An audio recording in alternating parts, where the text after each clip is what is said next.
Good evening to everybody. On behalf of IAPTNC, I welcome Mahatma Gandhi Medical College and Research Institute students as well as faculties for this wonderful postgraduate teaching program. And I invite all the faculties as well as I welcome our dynamic president also. Now I request Dr. Gopal Subramaniam to tell that pediatrics prayer. Good evening, one and all. Respected seniors and my dear friends, we'll start today's DIP program with the pediatrician's prayer. குழந்தை மருத்துவனின் இறைஞ்சுதல் எங்களுக்கு முழுமையான குணமளிக்கும் திறனை தாரும், நோயிலின் துன்பத்திற்கும் திறன் நமக்கு வழங்கப்பட்டது எப்படிப்பட்ட சிறப்புரிமை என்பதை பணிவுடன் நம் உணர்வுமாக எல்லா குழந்தைகளுக்கும் அவர்களின் குடும்பத்தினருக்கும் அவர்களின் சமுதாய படிநிலை மற்றும் சாதி மத பிரிவுகளை பாராமல் நலம் கற்றல் ஈகை அன்பு அமைதி ஆகியவற்றின் தூதர்களாக என்றும் இருப்போமாக. நம்மால் முடிந்தவற்றை மாற்றவும் நல்லவற்றை உள்வாங்கவும் மாற்ற முடியாதவற்றை காரணத்துடன் ஏற்றுக்கொள்ளவும் போதுமான மெய்யறிவும் புரிதலும் எங்களுக்கு வழங்குக. உங்களது வாழ்த்துக்களையும் அருளையும் கருணையும் எல்லா சூழல்களிலும் நேரங்களிலும் அனைத்து மக்களிடையே கொடுத்து அருளுங்கள். நன்றி. Thank you. Now I request our dynamic president, Dr. Ismail sir, to deliver president's letters.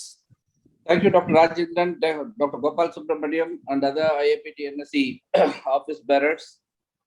At this juncture, I welcome all the judges of the program today, and of course the chairperson, Professor Soundararajan from Mahatma Medical College, and the moderators of the day today, Dr. Jnana Sambandam from Institute of Child Health, and our good friend Dr. Dev Prasad from Ramakrishna Hospital, Coimbatore. And of course, I welcome all the students who are going to present, PG students who are going to present the case today from Mahatma Gandhi Medical College, Pondicherry. And of course, this is a wonderful program and it has to continue even after this pandemic is also over. I think Rajendran will take up and continue for the next consecutive academic years also. With these few words, I wish you all a happy learning. Thank you. Thank you, sir. And on behalf of IAPTNC, I welcome our today's chairperson, Professor Dr. Soundararajan, as a professor of pediatrics in Mahatma Gandhi Medical College. And I welcome Dr. Ilamaran. He is currently a secretary and Pondicherry branch, as well as he is a professor of pediatrics at Mahatma Gandhi Medical College, Pondicherry. And I welcome today's moderator and well-known person, Dr. Jnana Sambandam. He is a professor of pediatric cardiology, ICH Madras Medical College. He is having a lot of academic as well as presented paper all over national level. He has presented a lot of articles also, as well as published many articles international level. Welcome, Dr. Jnana Sambandam. I welcome Dr. Dev Prasad. He is well-known pediatric interventional cardiologist at Coimbatore. He is currently a consultant interventional pediatric cardiologist at Sri Ramakrishna Hospital, Coimbatore. And I welcome today's judges, LLRC Madam, Dr. Janani Shankar, Dr. PRC sir from SRMC, and as well as Dr. Srinivasan sir from Pondicherry, and Dr. Balashankar from Madurai. And I welcome all the students from Mahatma Gandhi Medical College. Today's presenter, Dr. Shalini Tangaraj, and as well as Dr. Caroline, and Dr. Amruta Madhavan from Mahatma Gandhi Medical College. And I welcome my treasurer, Dr. Gopal Subramaniam, and as well as Joint Secretary, Dr. Thirumurugan. And now it is over to Dr. Ilamaran. Yeah. Unmute. Yes, sir. So thank you, sir, for the introduction.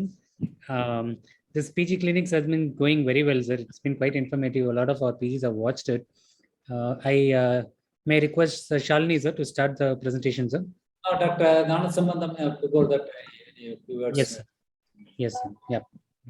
Yeah, even last time it went on very well, and the response was too good. So all the best, Shalini. Dr. Soundararajan, yeah, are you there? Dr. Soundararajan, please. No, I'm there. At the outset, I thank the IAP. It has been a very great program.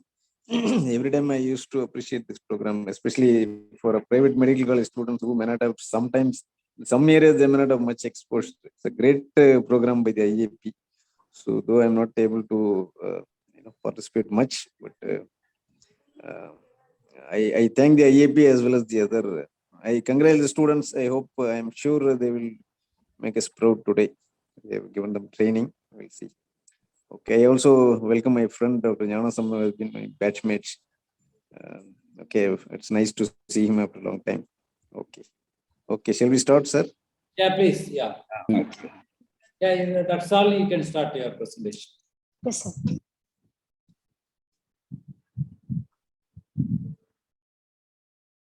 So we are having 3 postgraduate, 1 postgraduate. They are going to present, and you can ask the questions to other 2 postgraduates also. Good evening, sir. Today's case presentation is on a child with who presented with fever and joint pain. The child, Ms. X, was a 9 years old female child hailing from Tiruvannamalai. The informants were both the child and the mother, and their history was reliable. Chief complaints: the child was brought with complaints of ankle joint pain, which is presented with 3 weeks duration. History of presenting illness: joint pain was present over the ankle joint for the last 3 weeks. Initially started in the right ankle during the first 2 weeks, later progressed to involve the left ankle also in the last week. Child also complains of pain over bilateral knee and hip joint. The intensity of pain has been the same over the last 3 weeks. Pain aggravated on weight bearing and walking and not relieved on taking painkillers. There's no history of morning stiffness or pain in small joints. She had history of fever initially for the first 3 days, 3 weeks ago, which was high grade, intermittent, not associated with chills and rigors, and subsided on taking paracetamol. Both fever and joint pain started together. There is no history of involuntary movements, no history of chest pain, palpitations, or difficulty in breathing, no history of prior blood transfusions, no history of loss of appetite or loss of weight. Child has good appetite, sleep pattern, and adequate urine output.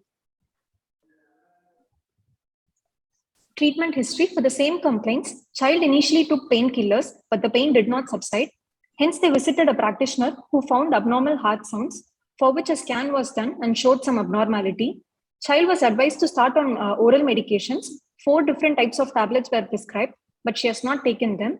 Since scan showed some abnormality, parents wanted to evaluate further before starting treatment, and hence was brought to us.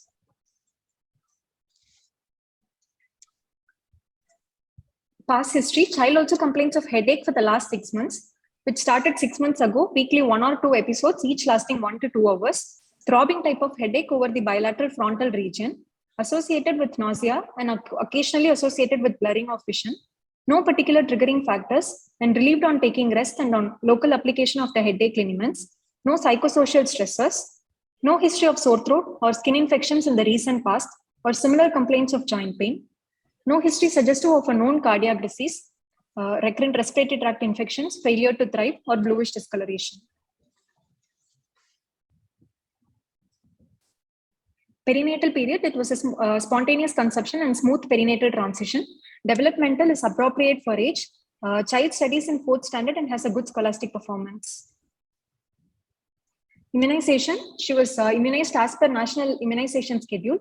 Last vaccinated at 5 years of age. BCG scar is present.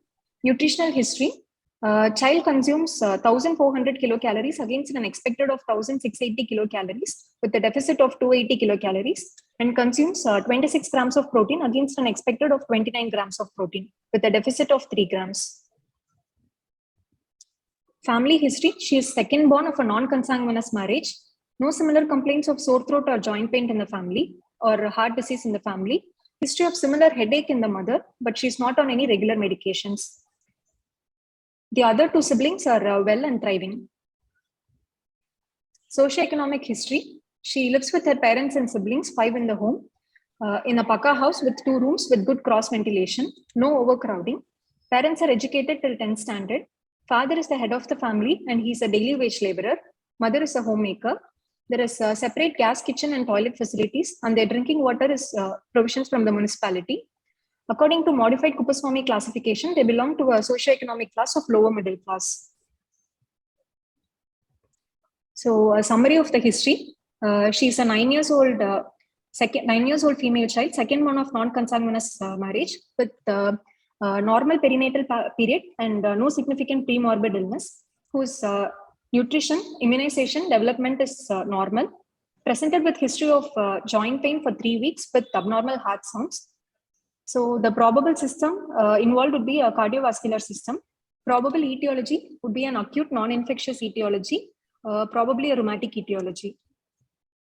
Regarding the presenting complaints, did you go into other complaints like shortness of breath, chest pain, palpitation, giddiness, syncope? Yes, sir. There's no history of breathing difficulty, chest pain or palpitations, sir. Okay. What about some pressure symptoms over the esophagus and airway, like hoarseness of voice or dysphagia? No, sir. She did not have any of those symptoms, sir. Her predominant complaint was fever and ankle pain alone, sir. Pedal edema also you didn't mention. Polyuria, pedal edema. Yes, sir. Since these are the cardinal. No, these are cardinal Yes, complaints. You just go through all the set of complaints. Even if it's not there, just mention it's not there. Yes, sir. I agree with you, sir. See, the most important thing is taking cardiac abnormal sounds by some other doctor is not a good point in history. You have to elicit the history from the patient's mother about cardiac symptoms. So Yes, sir. that is a more valid point to say that cardiac system is involved, rather than telling some doctor found some abnormal sounds and they gave medicines. That may not be a strong point favoring cardiac system after the history. As Yes, sir rightly pointed out, you have to ask leading question and ask the child that even class 1 dyspnea. Yes, sir. You have to elicit the history, again pedal edema, or what are all the cardiac congestive cardiac failure symptoms. You have to elicit, and you have to give priority to that symptoms in the history, so that the examiner knows that you have mainly focused on cardiovascular system. Yes, Rather sir. than talking more about the headache, family history of headache, you just give more importance to shortness of breath and palpitations mainly. Yes, sir. Yes, sir. Okay. Just don't pass it as no history of palpitations. Give some, try to get some answers from the attenders. Ask some leading questions. Yes, sir. Definitely should have been symptomatic. Yes, sir. Yeah. Cardiovascular system is one system. What are the other systems in the history? Leave the doctor giving cardiac medicines and telling something is cardiac. Forget about the doctor. What are the The systems? child has presented with fever and joint pain, sir. So we could think in terms of rheumatic etiology, sir. Either localizing, if it's a localizing to a particular Even joint pain, you Forget should about start with which joint was involved first and how long it was there, and the next joint, when was it involved, and what happened to the first joint, did it disappear, and how long did the pain last in the second joint. So overall, how much is the duration of the joint complaints? Was there a swelling? Why swelling is important? Sir, it would help in the low etiology, sir. Rheumatic fever would No, have you're talking about just arthralgia. It becomes Yes, sir. arthritis when you have a swelling. Swelling. Yes, sir. So the whole rheumatic history fever. and importance, everything changes. Yes, sir. So in history only you can't diagnose rheumatic fever. It can So be when- SLE, rheumatoid arthritis. So So what is the typical, how did the progression in joint complaints go in this patient? The index Sir, patient? this child actually did not have migratory pain, sir. She initially complained of pain in the right ankle joint for the initial first 2 weeks, sir. And in the last 1 week, simultaneously, she started developing pain over the left ankle also, sir. So she had pain over the bilateral ankle when she presented to us. And on further probing only, she complained that there was pain over bilateral knee and hip joints, sir. It was not her predominant complaint, that it was not migratory in nature, sir. So what do you call this? Symmetric type of pain, sir. It has Instead of involved more migratory, than one. what term you can use? Additive. One joint is involved, the second Yes, joint sir. is involved, but the first joint doesn't subside. So it's basically additive. This is not typical for a My rheumatic fever, sir. rheumatic arthritis. Yes, sir. So what is how does a rheumatic arthritis go about? Just go tell me about the joint involvement. typical rheumatic arthritis? Sir, usually it affects the large joints, sir. In the What are legs, the it usually joints? affects it usually affects the knee joint and ankle joint, and in the upper limbs, it affects the wrist and elbow. Wrist and elbow joints, sir. Okay. And Which usually joint will make it involvement makes this etiology unlikely? involvement of the small joints, sir. Okay. Involvement of the small joints or temporomandibular joint or the Which doesn't sternoclavicular occur joint. temporomandibular joint doesn't get affected. Doesn't occur in rheumatic fever, sir. Any other joint which is never affected in rheumatic etiology? Sir, sternoclavicular joint, sir, and sacroiliac joint also, sir. Okay, more of vertebral joints. Yeah. Yes, sir. Or the central skeletal thing and sternoclavicular joint and your temporomandibular joint. Joint. These never get involved. Small joints very rarely can get involved. Yes, sir. Small joint, you can't put it as a joint which is never getting involved. Yes, sir. Okay, then tell me the sequence, how it goes about. Sir, it is usually a migratory type of pain, sir. That is fleeting type of pain, sir. Usually one joint gets affected. Just duration? Sir, the first joint gets affected in about few hours, the pain disappears in that particular Few joint hours? and she complains No, it is not few hours. It's typically 1 to 7 days and it can last up to 2 weeks. It's not hours. Yes, sir. Huh? Yes, sir. Okay. And the pain is very severe, sir. And the affected joint, it will be usually hot, swollen, tender. Okay. So how long does the joint complaint persist? Does it persist for 1 month, 2 months, 3 months? Sir, usually the pain lasts for 4 to 6 weeks, sir. Fine. It usually subsides, all the joint complaints subsides in 3 weeks to 4 weeks, not 6 weeks. If it's going beyond 4 weeks, it's atypical for a rheumatic etiology, for the arthritis. Okay. And the pain usually does not respond to paracetamol, sir. It has a dramatic response to salicylates like aspirin, sir. Okay. What are points favoring rheumatic fever in your case? So the pain did not... Chronic arthritis or acute arthritis, according to your history? Acute arthritis, sir. The duration has been for about 3 weeks, sir. So it is fitting into rheumatic or not? Yes, sir. Yes, sir. It is fitting into rheumatic. What is the point favoring? So the pain did not subside on taking painkillers, sir.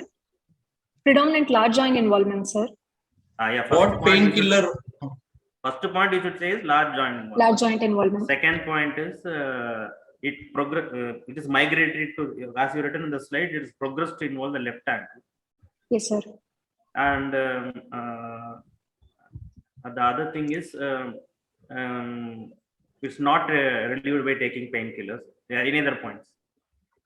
So there is no involvement of the small joints, sir. Joints. So what is atypical for this? So the migratory nature is not there, sir. So that is atypical, sir, in this child. Okay. Okay. And response to therapy? Sir, she has taken only paracetamol, sir. So it does not. So you can't take that as a point. Atypical, yes, sir. Yeah, unless you give some aspirin or naloxone, the response need not be there for a paracetamol. Yes, sir. Okay. Okay. Ramachandran sir is asking which other conditions you get migratory polyarthritis. The other doctors also can answer. Caroline. In the chat box, sir has asked which other conditions you get migratory polyarthritis.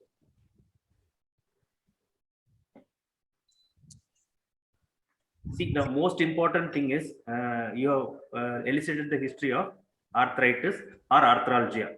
That's the most important two differences things you have made in the history. Then does the arthritis or arthralgia daily regular activities the child affect agada ilya? Whether the child is able to, as Ramachandran sir mentioned, able to sleep, able to lie down, able to walk. So first thing is arthritis. Second thing is how severe it is, how disabling his daily activities is. So by the end of the history, you should say that arthritis, arthralgia, very severe, mild arthritis. and plus cardiac symptoms or not. Any other answers? Other migratory polyarthritis DD. Ramachandran sir asked. Caroline. Sir, it can be idiopathic arthritis, sir, juvenile idiopathic arthritis, or it can be due to streptococcal infection, sir. Streptococcal induced arthritis can be there, sir. What do you call it? Post-streptococcal Rheumatoid arthritis, sir. Yes. What is Jacob's arthritis? Sir, Jacob's arthritis is deforming arthritis, sir. Usually it is present with deformities with ulnar deviation of the fingers, flexion of the extension of the metacarpophalangeal joint, and flexion of the interphalangeal joint. No, it favors rheumatic fever or doesn't favor rheumatic fever?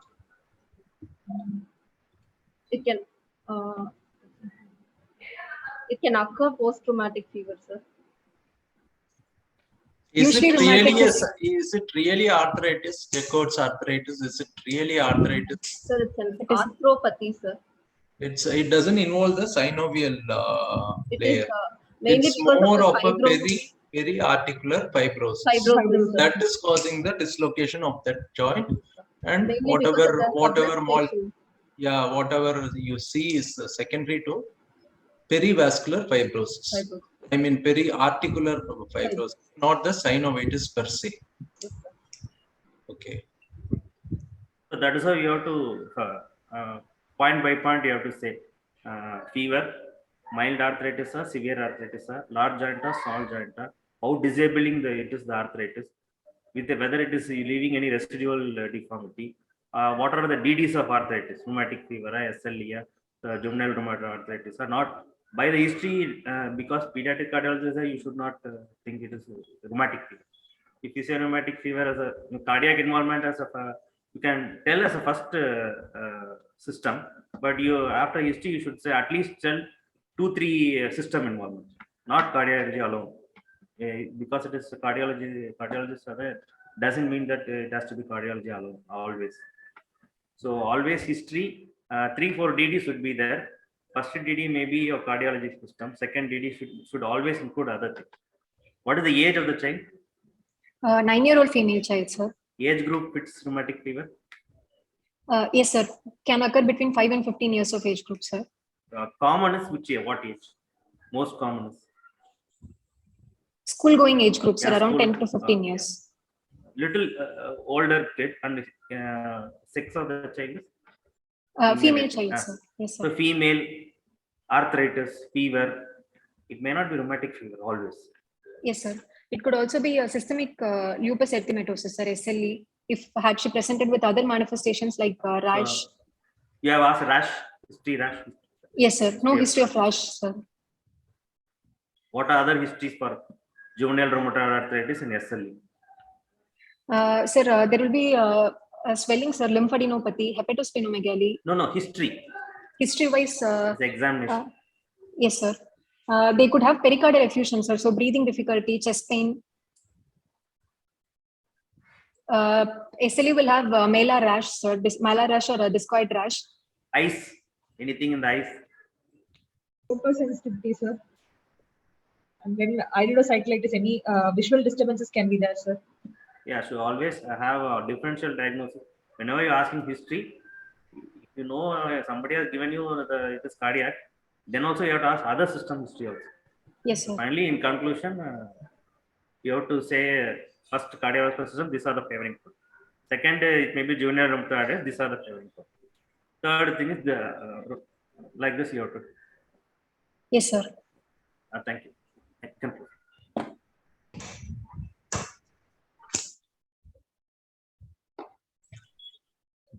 Can I say something? Yes, sir. So just for the sake of completion, the migratory polyarthritis you can get so typically is a acute rheumatic fever, but sometimes you have to think of the other things which are rare, or as you mentioned, SLE. You can get in viral arthritis. You can get even in gonococcal infection. These are all become very uncommon, but it's possible to have some other infections and some other inflammatory conditions also. So just that possibility you have to keep in mind. For the sake of just sometimes the examiner may ask you, you should be able to tell at least 2-3 conditions where, though it's very rare, it can be present. Thank you. Yes, sir. The end of it, you be clear whether it's a arthritis or arthralgia and how severity was it. What did the patient move about? Was it restricting? That detail has to be brought out. Yes, sir. Sir, it was an arthralgia, sir. Child had difficulty on weight bearing and walking, sir. She was comfortable when she was lying down, sir. So pain was not severe enough, sir. So we are talking about arthralgia. Arthralgia, sir. Not very severe. Yes, sir. Okay. So finally, it's fever, arthralgia. That's all. No Yes, other sir. things in the history. Concrete. The vague Yes, history is some medicines given and some doctor has told something about the heart. Correct? Yes, sir.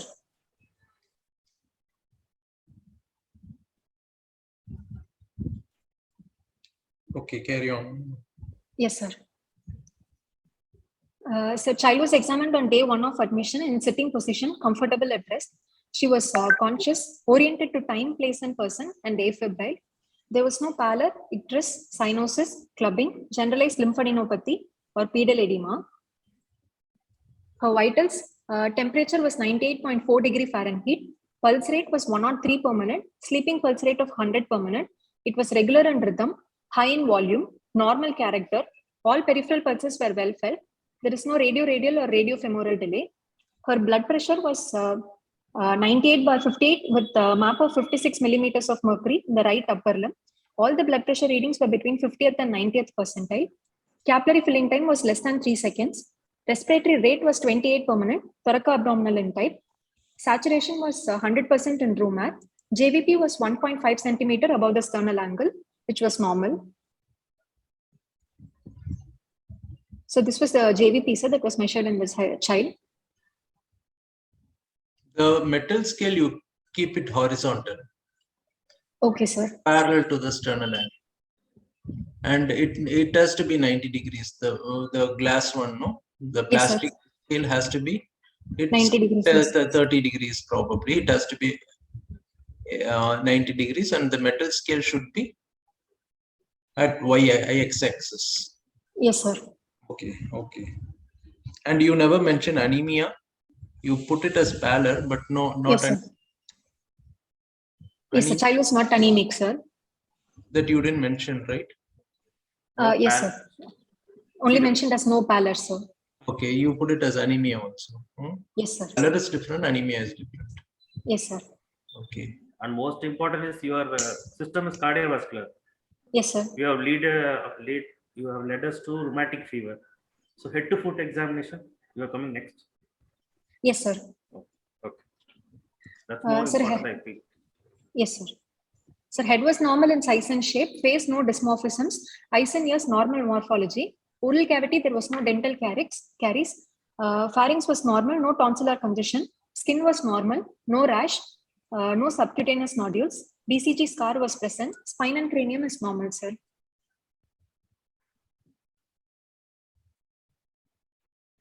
Head to foot examination. See what DDs you gave is rheumatic fever, juvenile membranous arthritis, SLE.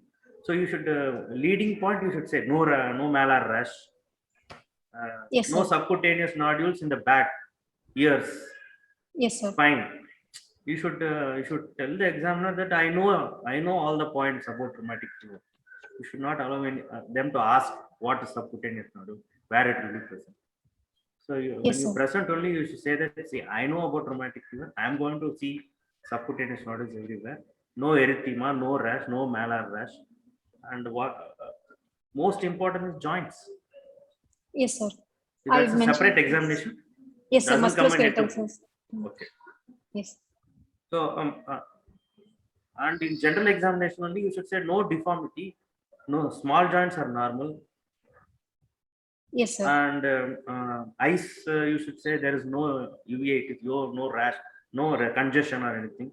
So you head to foot examination is not just like general examination. you have come to conclusion of some disease. So you Yes, should sir. give the flash points. These are the diseases I have looked into. And in PowerPoint also, you should highlight those things. Yes, sir. See, you have put differential, no? Go back to the differential diagnosis. So your examiner asked you, some examiner, you have told these are the differential diagnoses. Post-streptococcal reactive arthritis, what will you see in general examination? Sir, usually it Septic is more like arthritis, what will you see? septic arthritis, usually isolated joints, sir. It is swollen, tender. Restriction of movements will be there, sir. So maybe you're going to say everything in musculoskeletal. Yes, And sir. what about acute Musculoskeletal. lymphoblastic leukemia? Sir, No history wise, petechiae, no yes, sir. petechiae, no bleeding, gums. So if you are committed something in the differential diagnosis, you should check in the general examination. It's not there. Yes, sir. Okay. Okay.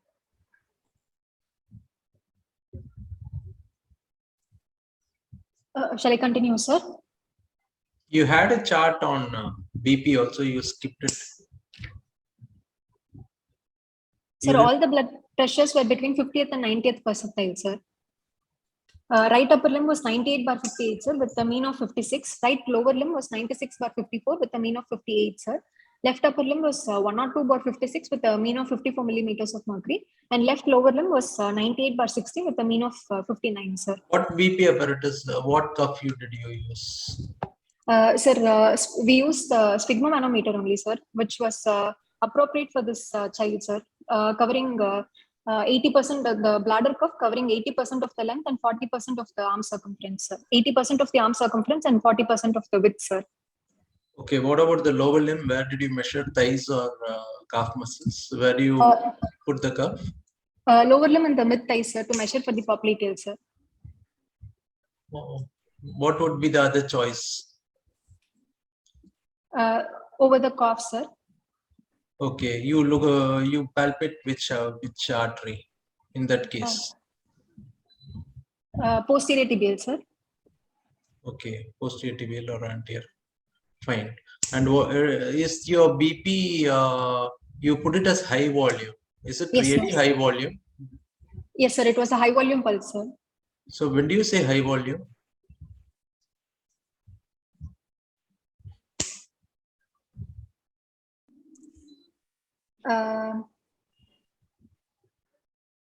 What is pulse pressure?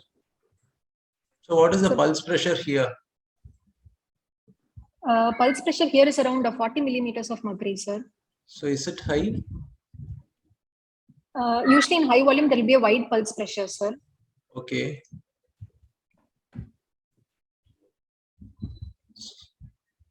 Yeah, proceed. Is it really high volume? Yes, sir. It was a high volume pulse, sir. It was normal character, sir. It was not collapsing. There was no wide pulse pressure, sir. So whenever you highlight something high volume pulse, you should be prepared for all questions of volumes of pulses. Yes, sir. Is the child is in heart failure, high output heart failure, sick in ICU? No, sir. Child was stable, sir. Child was in ward. Child did not. Peripheral pulses were well felt, sir. The pulse volume was high volume, sir. It's a warm shock. Sick child. So you should convey the examiner that child is okay only. Yes, Child sir. is all right, but the volume is high. What inference the volume gives to you? You should convey to the examiner. Otherwise, don't mention high volume pulse. Both doesn't correlate. The BP and volume should correlate. Yes, sir. Total normal volume. Everything is normal, only pulse was high volume. So finally, why did you say high volume? Because of mitral regurgitation, aortic regurgitation? So the volume was, we felt the volume to be high, sir. Child also had an underlying mitral regurgitation, sir. So mitral regurgitation produces high volume pulse? Yes, sir. Regurgitation lesions can have high volume, sir. Aortic usually has. What is typical in a MR? Normal or high volume pulse, sir. Both can be there. Is it collapsing pulse? No, sir. It is not collapsing, sir. So to be on the safer side, put normal volume always. Otherwise, you should make the BP, measure the BP correctly and measure the pulse diastolic correctly 2 to 3 times, and you should correlate both things. Otherwise the discussion will go on fully of high volume pulse, character of the pulse, and what is pulse pressure. That it will deviate the total discussion. And does the upper limb correlate with the lower limb? What is the systolic difference usually you find in a systolic BP and a diastolic BP in upper limb and lower limb? Sir, usually 10 millimeters of mercury, sir. Is it higher or lower? Sorry, sir. Is the lower limb BP higher than the upper limb BP, or it's lower, or it's equal? Usually the lower limb BP is slightly higher than the upper limb BP, sir. Paradoxically, you see a difference here. It's against our routine thinking. So here the lower limb BP is lower than the upper limb. So what could have gone wrong? You measure the BP wrongly. Again, one practical question. Can you just tell how did you measure tying the cuff in the thigh? How did you keep the stethoscope? How did you position the patient? How did you measure it? That's a very difficult task. 9-year-old girl, how to tie the cuff, how to position her, how to keep the stethoscope in the. Just tell me. Probably they may not ask you in examination. I feel it's practically very difficult to measure the BP. As Jnana Sambandam sir said already, if you can tie in the calf muscle, posterior tibial artery will be very easy. Unless the child is very small. Thigh won't be an appropriate. Yes, sir, as sir told, he already gave you a hint. Where did you measure? So as a safer side, little bigger child in examination, always measure the calf muscle. Tie the BP cuff in the calf muscle. And your cuff is not the same for upper limb and lower limb. Definitely not. And did you position the patient upside down? So how did you position it? How did you sitting position, and what position did you? So patient was in, for the lower limb BP, patient was in prone position, sir, with the legs flexed, sir. Okay. Blood pressure cuff around the mid thigh, sir, and palpated deep in the popliteal fossa, sir. Auscultated deep in the popliteal fossa, sir. Leg flexion or extension? Flexion, sir. Okay. Difficult, no? Yes, sir. Yeah, it's very difficult. I think as sir told already, if the senior most examiners, everybody agree, then that will be a safer bet for you.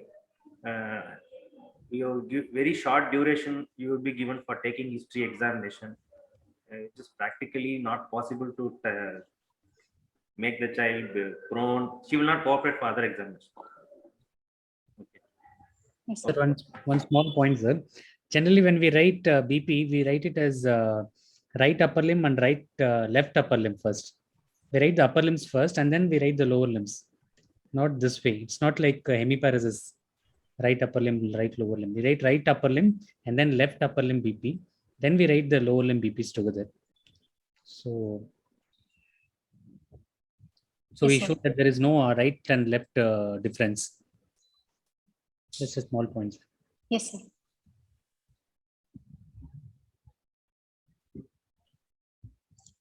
Yeah, you can just change the format BP right and left, and instead of as a 4 in each line, you can make right and left in the same side, and I mean two different. Make it a 4-box format. Yes, sir. Okay. Yes, sir. So one thing that is against is high volume pulse, which doesn't correlate with your pulse pressure, sir. Pressures. Yes.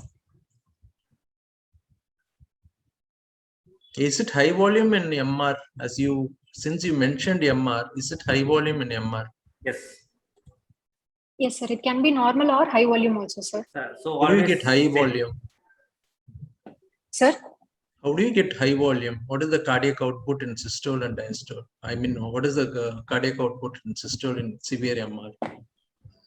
Sir, in severe MR, it is less, sir. The cardiac output will be less, sir. So how do you get that high volume then? Sir, it is actually normal or low volume pulse in severe MR, sir. Yeah, it should be normal, but brisk. That is giving a collapsing quality. So normal volume collapsing this is one of the reason. Okay. Yes, It sir. need not be high volume collapsing. This is a normal volume collapsing because of the uptake is much rapid than the routine pulse. Okay. Yes, sir. Or if you have written the case sheet as high volume, you should go. You can say the general examination mild pallor was there, so mild anemia was there, so it was little high volume. It may not be due to MR. I will confirm it in the system. You should say examiner, sir. You should mention pallor also if it is there. If you say that this is the first finding in the system examination, I would like to recheck. You have to tell it. Yes, sir. You can proceed to the next. Yes, sir. Sir, her anthropometry, her weight was 23 kg, sir. It was between -1 and -2 standard deviation. Height was 132 centimeter at 0 standard deviation. And body mass index was 13.2 at -2 standard deviation, sir. Her anthropometry is normal for age, sir. Her upper segment to the lower segment ratio is 1:1, sir. How did you measure upper segment, lower segment? Sir, we get the height, sir, usually, and we have to measure either the upper segment or the lower segment, sir. So in this child, we measured the lower segment by Which is making the upper height. segment? Sir, from the vertex to the pubic symphysis, sir. Okay, and what is the normal ratio in each age group? Sir, at birth it is 1.7:1, sir, and then starts declining, sir. Around 3 years, it becomes 1.3:1. And by 6 years, it becomes 1.1:1, and around 9 to 10 years, it becomes equal. Yeah, Sir. fine. Yeah. Yeah, arm span, Dr. Soundararajan. Because we are talking in terms of a case with suspected MR also. Height What and disease? arm span. What disease arm span means? Marfan syndrome, sir. Marfan's can have, sir, increased arm span. Increased arm span can be there. Sir. Can suspect mitral valve prolapse also. Sir.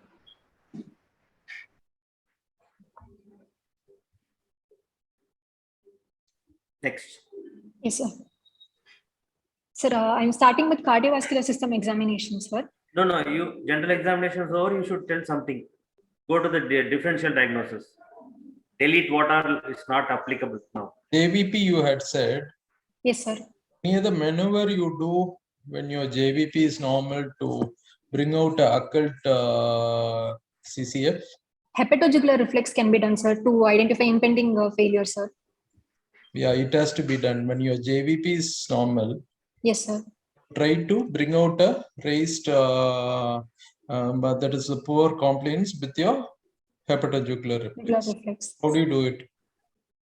Sir, we provide firm pressure over the liver, sir, in the right hypochondriac region for about 20 to 30 seconds, and we have to look for the elevation in JVP, sir. Usually, JVP elevates and it falls down, sir, once the normally functioning right side of the heart accommodates this volume. Whereas if there is an impending failure or if the child is in failure, there will be a sustained elevation of JVP, sir. Fine. So as sir said, this is a very, very important thing, clinical examination, not only for exam, even in your practice. So whether you have to give volume or you should no need to give volume. Child is ICU, sick, in shock. You don't know whether to give bolus or you should restrict fluid. What will you do? How do you do it? Find out. You cannot call a pediatric cardiologist. You cannot do echo. This is a very, very wonderful clinical examination tool. In any sick child, if you press the hepatojugular, if the child is on central monitor or something, if you press the lever, the JVP will rise. That means if volume will definitely help. So that's a very, very important thing. So what all you will strike out after general examination? So this should not be done when your JVP is already elevated. Not all. Yeah. When you are in doubt regarding the CCF, you try and elicit this hepatojugular reflex. Yes, sir. Is it a TB, arthritis, tuberculosis after general examination? Sir, child is thriving well, sir. There is no compromise in the anthropometry and nutrition, sir.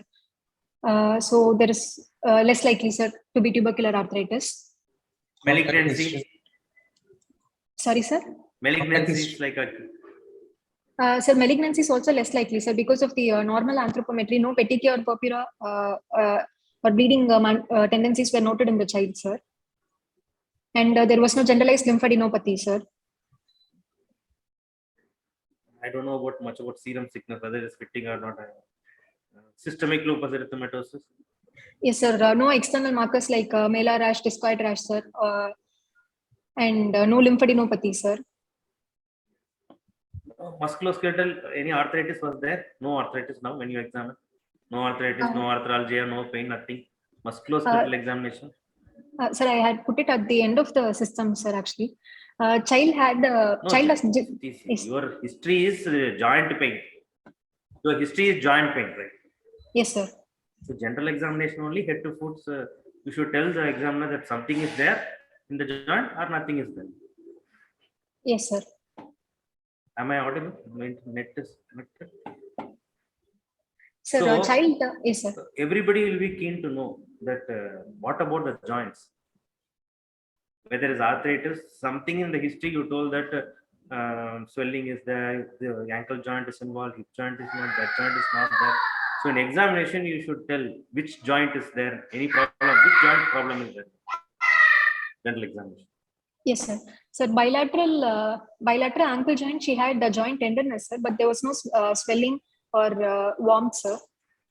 And bilateral hip and knee joint examination was normal, sir. There was no tenderness also, sir.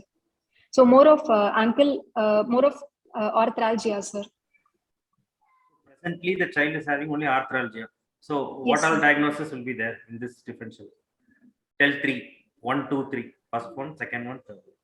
Sir, acute rheumatic fever could be there, sir. Post-streptococcal reactive arthritis could be there, sir. Juvenile idiopathic arthritis could be there, sir. No, other than the high volume pulse, nothing, no cardiac, nothing is there. Like, how can you say it is rheumatic fever? Just fever, arthralgia, that's all. Yes, sir. In JVP is not raised. Pulse volume, high volume, which is also doubtful. It's not correlating with BP. So don't use the term arthritis. We are fairly sure that it's not an arthritis, it's arthralgia only. Yes, sir. Of physical examination. And was there a effusion in the knee? Did you try to elicit any effusion in the knee? No, sir. There was no effusion, sir. No swelling. Okay. So first diagnosis is what is your first diagnosis? Sir, any post-infectious arthralgia, sir? Yeah, post-streptococcal reactive. According to me, maybe sir also can add on the point. Post-streptococcal reactive arthritis is the first diagnosis after your history, before going to the examination. History and general physical examination. Second may be juvenile idiopathic arthritis. From my part, there is nothing to say it is rheumatic fever. Yes, sir. Maybe 2 minor criteria. As of now, yes, sir. Yeah. So I don't know if this is applicable to exam going PGs or not. But now the latest last whatever article the circulation has released, they have divided into high endemic and low endemic area. If it is Yes, the high sir. endemic area, I think it is, you can say whether it is allowed for the exam going PGs, I don't know. But the high endemic area, fever, arthralgia, it is rheumatic fever. Yes, You have sir. to see So whether tell me, the child what is high endemic area? Sir, whenever the prevalence of rheumatic fever is more than 2 per 1 lakh population, or the incidence of rheumatic heart disease is more than 1 per 1 1,000. lakh population or some other thing? 1 lakh school-going age group, sir. Yeah, it's only school-going children. School-going, yes. We don't get in the population into the incidence. Yes, sir. Only prevalence you get in the population. So what about Yes, sir. the prevalence? Rheumatic. So more than 1 Did per you say 1,000, more than 1 per 1 1,000 per of 1,000 rheumatic heart population. disease, sir. per 1,000? Rheumatic heart disease, sir. Established rheumatic heart population or disease. school going or adults or Sir, children? more than 1 per 1,000 population, sir. Yeah, fine. Anything beyond this is high population, I mean high prevalence, and anything less than this is low prevalence. So what is the difference in the Jones criteria between a high prevalence and a low prevalence criteria? I mean, age group populations. Sir, if it's a low prevalence setting, the ESR cutoff, sir, and No, don't go into investigation. We Go are into talking major, only about then history examination. just go from major, then minor, then go for the investigations. so major So what is the criteria. difference in major? Yes, a major criteria in low incidence settings, it's only polyarthritis, sir. Okay. Whereas in high incidence setting, it's monoarthralgia or polyarthralgia, sir. Even arthralgia, monoarthralgia will be taken as What? Monoarthralgia is taken as minor or major? monoarthralgia is minor criteria, sir. Polyarthralgia is major criteria, sir. What is monoarthritis? Monoarthritis also is major. Major It is a high criteria. So in major is here, it's polyarthralgia. Monoarthritis becomes major and monoarthralgia becomes minor in our area, in India. We are high prevalent area. So minor criteria, any difference? Yes, sir. Fever cutoff, sir. Fever cutoff. No, more than the fever, we are talking about the joint symptoms, then go on to fever. Yes, sir. Joint symptoms, monoarthralgia in joint symptoms, sir. Okay, in a low prevalence area? Low prevalence setting, in low prevalence, polyarthralgia, sir. Yeah, there it's only polyarthralgia. When they get a monoarthritis or a monoarthralgia, it's not taken into any of the criteria, any major or minor. But whereas in our part of the country, both monoarthritis, polyarthralgia goes into major and monoarthralgia comes into minor. Okay. Yes, sir. Okay, then clinical differences. Clinical is fever, sir. Fever more than 38.5 degrees Celsius, sir. Where? In high incidence settings. Low incidence? Low Low incidence. incidence is more than 38 degrees Celsius, sir. Low incidence is usually higher cutoff. 39. When you have a more, when the incidence is more, your cutoff will be low. Yes. Okay. So try to get the lower cutoff to the high incidence area. Yes, sir. So 38 in high incidence, High incidence. 38.5 in a low incidence. Okay. What about investigations? Sir, ESR, sir. ESR cutoff in the first hour in high incidence settings is 60 millimeter per hour, sir. High incidence is High incidence is 30 millimeter per hour and 30. low incidence. Low So incidence you is always 60 have a lower cutoff for a high incidence area and a higher cutoff for a low incidence. Yes, sir. Okay. Low So incidence. there higher incidence 30, 30 lower and incidence low 60. 60, sir. Is there any difference when you see the CRP? No, sir, it's sir. the same, sir. Okay. 3 Is there any difference when you see the PR interval? No, sir. No. Okay. What is the normal PR interval?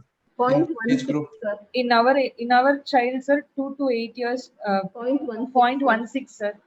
Okay. So what is your first DD? Post Respiratory System? I'm asking. Caroline, you can tell. First DD. Sir, our first DD is. Don't say what I told. What you think you can. Sir, it is acute rheumatic fever, sir. Yes. With fever and joint pain, sir. Joint. We are in a high endemic area. Yes, sir. With high endemic area, with the child being a school-going child, with with a poor socioeconomic status, sir. So I would like to consider my first differential as acute rheumatic fever, sir. So you changed your mind after looking into the criteria for high incidence area. Now it's fitting into your rheumatic fever. Rheumatic fever. It's no longer a PRSA. Yes. Okay. So whenever you apply the criteria for your region, not the Jones criteria of the developed countries. Absolutely correct. So automatically your diagnosis, I mean the first diagnosis, first DD changes when you apply the right criteria. Yes, sir. Okay. Yes. So even if the examiner says it is rheumatoid arthritis, septic arthritis, post-streptococcal, you should say that you should come. So history fever is a low endemic, high endemic region. So my diagnosis is only first is rheumatic fever because juvenile JIA will not will not cause disability Disability. to the heart. And if you, most important thing is rheumatic fever, you can prevent the child from having a valve replacement or recurrent rheumatic fever, recurrent permanent valvular disease you can prevent. So high index of suspicion is more very, very important.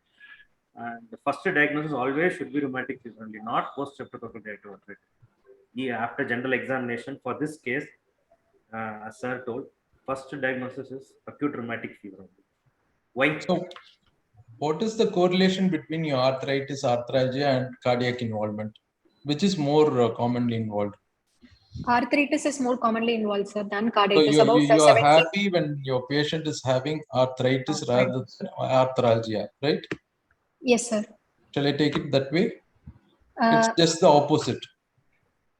Sir, arthritis is Less more commonly common involved.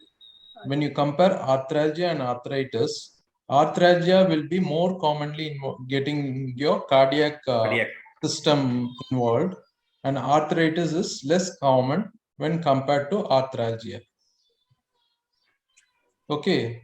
Yes, sir. Usually you think that the more severe the joint lesion, more severe will be the cardiac lesion. But paradoxically, it's the other way around. So polyarthralgia is more often associated with a cardiac event rather than polyarthritis. Yes, sir. Okay. Why you have to keep acute rheumatic fever first diagnosis? Because it may be a reactivation of the previous rheumatic heart disease also. So how many of percentage will have due history of previous rheumatic fever or sore throat or whatever we call? Sir, about 30% of them would not remember the previous episode of 30 to 50. 30 to 50% will not remember, will not have only. Will be very Yes, sir. subclinical. They will not have fever, joint pain. They will not have symptoms at all. It will be subclinical, indolent, subclinical infection. So Yes, that's sir. the most important thing. So yeah, any fever with joint pain, with general examination, even if you are not finding much of cardiac involvement in general examination, you should always have first differential diagnosis in India, acute rheumatic fever only. Okay. So where all you don't apply your Jones criteria? Sir, if chorea is the only major manifestation, sir, or if the child presents with indolent carditis, sir, What do months you after mean by the indolent episodes. carditis? Sir, child usually comes. Child comes later, sir, with only manifestations of murmur or heart failure, sir. There is no inflammatory markers. Progressive MR, progressive cardiac damage. Any other condition where you don't use a Jones criteria? Sir, in case of high endemic countries, recurrence also we don't have to recurrent rheumatic fever. We don't have to Recurrence, strictly you take. don't take the in a high endemic, not in a low endemic. So Yes, sir. this criteria for high endemic has to be mucked up. Okay. Systemic examination. Yes, sir.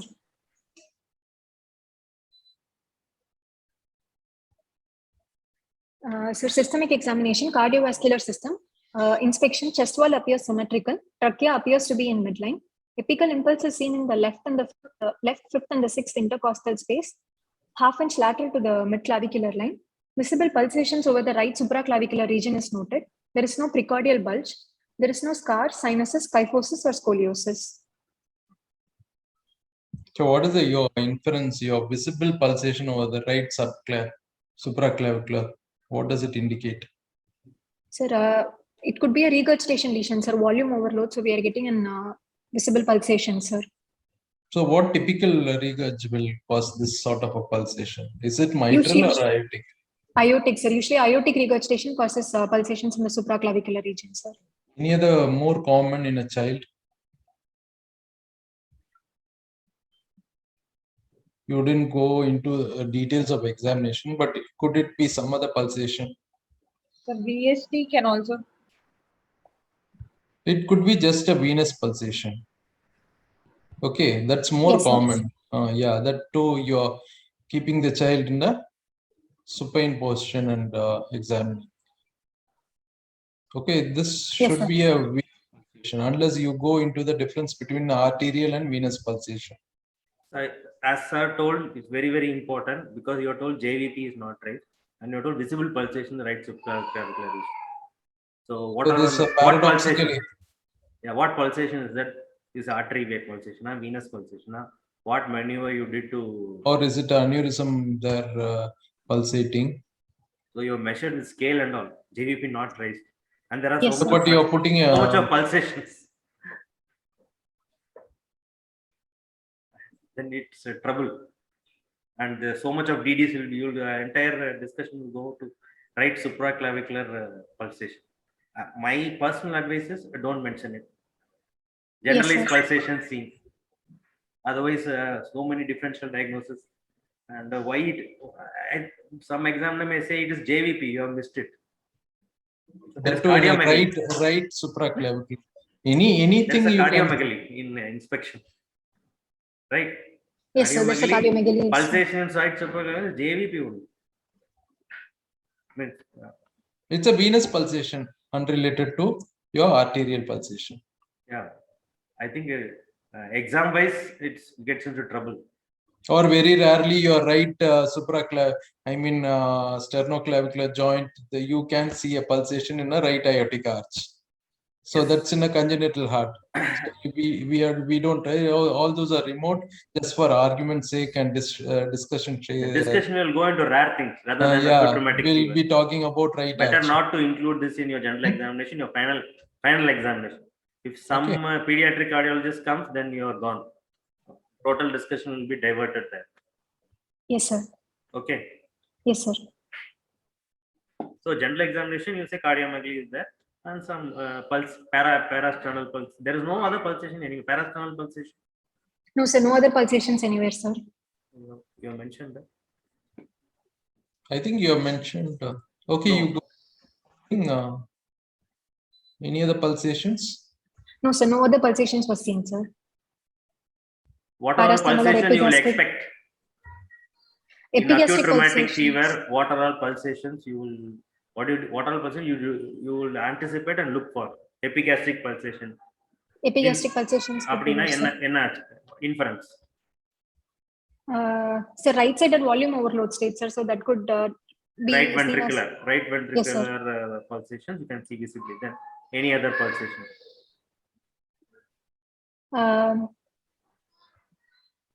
Did you have a parasternal pulsation? Parasternal pulsation, look for. Do you have it?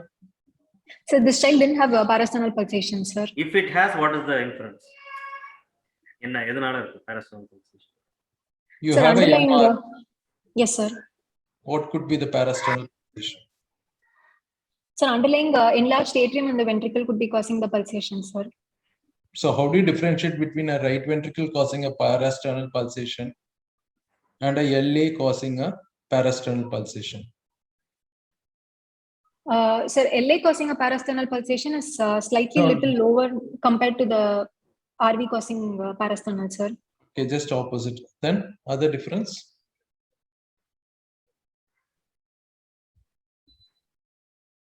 So I'll just give out the answer. LA will cause it a little later in the systole. It doesn't coincide with your apical impulse or your carotid upstroke. When it doesn't correlate with your upstroke or your carotid upstroke or your apical impulse, it's no longer a. It's not arterial pulse. It's not a left ventricular pulse. Atrial. And the site you said it's just the opposite. LA will be higher up and more lateral. Yes, sir. Okay. Any other remote possibility of having a parasternal heave without a LA, without pulmonary hypertension in a congenital heart? Probably this CTGB can have a parasternal heave. All your features of pulmonary hypertension, but without pulmonary hypertension. That is one condition. You need not mention that. Yes, sir. Okay. So the most common will be LA causing the parasternal pulsation and the RV causing what is associated when you have a RV causing a parasternal pulsation?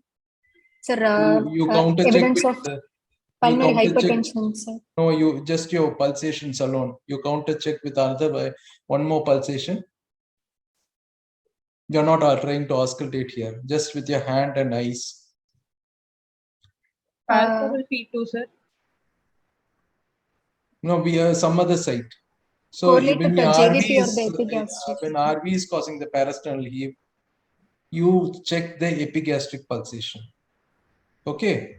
Yes, sir. RVH will cause both parasternal and the epigastric pulsation. Okay, whereas LA won't cause a epigastric pulsation. Fine. These are Yes, the sir. two differences. One would be associated finding, one would be the site, and one would be the part of the cardiac cycle where it's going to occur. All three are different. Okay. Yes, sir.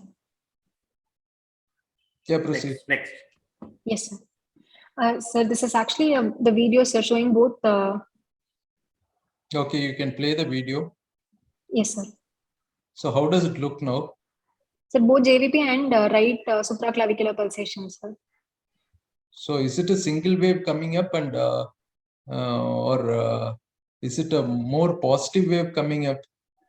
What is there? Is it possible to enlarge this neck alone, just the whole screen being occupied by the neck? Yes, sir. If you are able to do it, just do it, no? Yes, she can.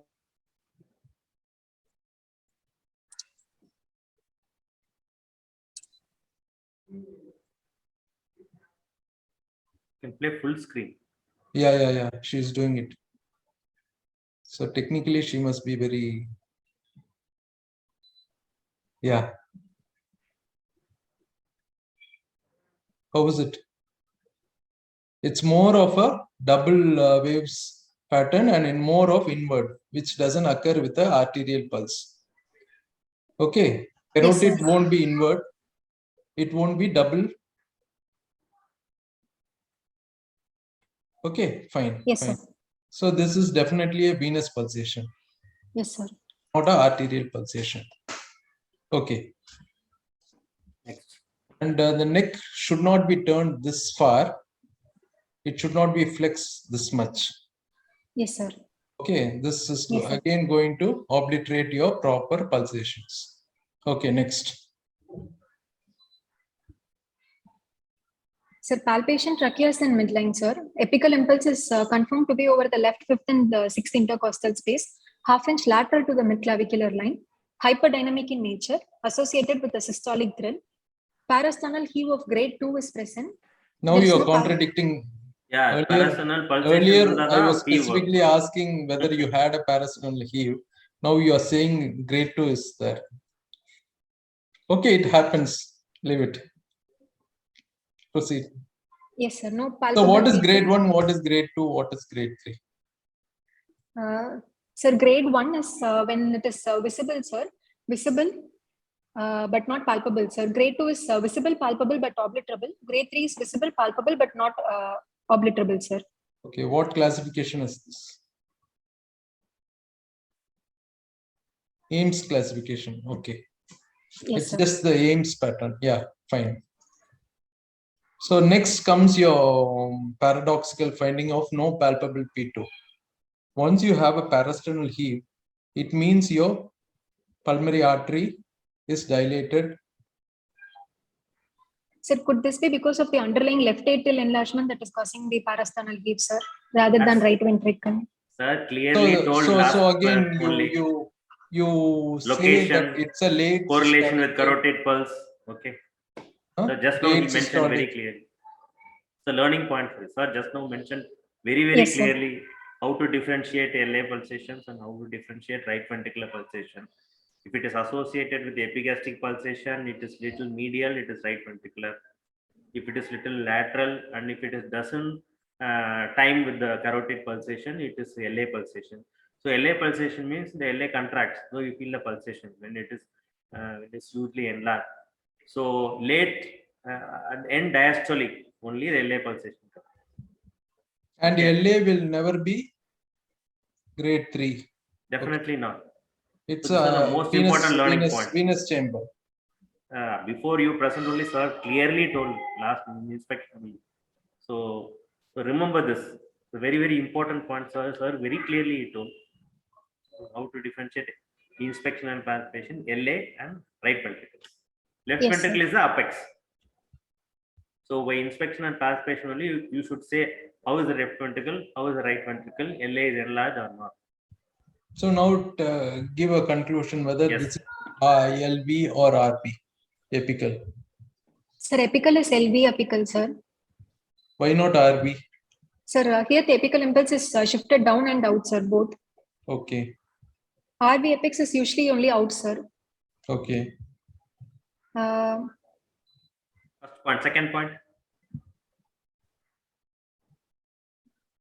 Hyperdynamic heaving. Which will have hyperdynamic, which will have heaving? Sir, LV will be hyperdynamic, sir. RV will be heaving, sir. Or more of a volume overload and pressure overload? Yes, sir. Volume overload will be hyperdynamic, sir. Pressure overload will be heaving, sir. And there are no associated epigastric pulsations. Yes, sir. No So it associated is not, may epigastric not be pulsations. RV. And some book mentions medial retraction, lateral retraction. Practically how easy it is to differentiate. I think the present teachers may be knowing. Basically, more what do you call, more specific will be your medial retraction and your lateral retraction. If it's going to be LV, you have a systolic pulsation over the LV and you have a zone of medial retraction. Then comes your parasternal area where it's given by the RV. It's no longer a retraction. But when you have a RV apex, the whole precordium is occupied by the RV. So there is no zone of medial retraction. Even though this may sound theoretical, but it's very important finding. You try and apply this. This is a very important specific finding. So final conclusion is left ventricular enlargement, right? Yes, sir. After Yes, sir. palpation, left ventricular enlargement with some doubtful right ventricular heave. Are there or not? You're going to strike it down, cancel it, parasternal heave, or you want to keep it? Sir, actually there was parasternal heave, sir, but there was no palpable P2 or loud P2, sir. So what is the reason for the parasternal heave? Right ventricular enlargement or left ventricular enlargement? Your opinion. Sir, I thought it was a left atrium enlargement, sir. That's why Okay. no signs so of. Now you can correct it. Yes, sir. It's not. Yes, sir. So earlier you said no parasternal heave. Now you are getting a grade 2. You correct it. So Yes, you sir. need to go through. This Okay. part Yes, of learning curve. Just correlate with this and then Just make it coherent. even if you have Yes, written down before just presenting to the as a case, you go through everything whether it is correlating or not, and you can very well strike it down before your final presentation. You can make corrections. Yes, sir. Okay. Percussion. Auscultation. Percussion, sir. Left heart border was percussed and dullness was corresponding to apex beat, sir. Right heart border was percussed and dullness was corresponding to the right sternal border, sir. Auscultation, sir. In the mitral area, first heart sound is normal. Second heart sound is masked by the murmur. Pansystolic murmur of grade 4/6, best heard with the diaphragm of the stethoscope, radiating to the axilla and back is heard. In the other areas, the first and second heart sounds are heard and normal, sir. The same murmur is transmitted to the other areas, sir. So how do you say first heart sound is normal, second heart sound is normal or loud? Sir, first heart sound that we didn't feel it to be a soft S1, sir. So what do you expect? Sir is asking, how will you come to conclusion that normala, abnormala? By hearing, how will you confirm? So for the first heart sound, we usually hear it in the mitral area, sir. It has to be compared against the second heart sound heard in the aortic or the pulmonary area, sir. Usually the first heart sound in the mitral area is louder, sir. So if it's either equal to or lesser than the second heart sound, then it is soft, sir. So do you expect a soft sound or a normal heart sound or a loud S1 in this condition? Soft S1 is expected, sir, in mitral regurgitation. So how do you explain normal S1? So this. So auscultation important is first heart sound, usually in the mitral area. You should then describe the second heart sound. which is heard in the pulmonary area, and you should commit whether it is splitting or not, whether the respiratory normal variation is definitely you should commit. Just you should not say it's second heart sound is normal. Definitely not. Especially in cardiovascular case, second heart sound splitting has to be mentioned. Every case will have definitely a split in the pulmonary area. So in pulmonary area, you should first come out with the second heart sound, whether split is heard or not, and what is the respiratory variation of the split, normal split, wide split, reverse splitting. So you should commit the split. The loudness of and split. loud, very important loudness. As I told, very important loudness. And first heart sound, second heart sound, then only murmur. Yes, sir. That mistake you made. Second heart sound important, very important second heart sound. So first heart sound being normal in this condition, probably MR. What are the associated conditions you can think of? So there could be an underlying MS also, sir. MS usually has a loud S1, sir. So here that could be sounding like a normal S1, sir. Okay. Any other conditions? Thin chest wall, anemia. Yes. PR interval. Yes, sir. Okay, First these heart are the sound other split causes. will be heard or not? Sorry, sir. First heart sound will be split or single? First heart sound. First heart sound is usually single, sir. When will you get a split first heart sound? Which condition? Bundle branch block split sounds can be present. A bundle branch. So in Epstein's anomaly, you can get a first heart sound split. Abnormal splitting of S1. S1. Any S1 will have a M1 and T1 component. Okay, We may not but be able this to can hear. be picked up only by phonocardiogram. Only when it's going to separate by more than 20 to 30 seconds, your human ear will be able to differentiate that sound as two different sounds. So here the duration is less than 30 milliseconds.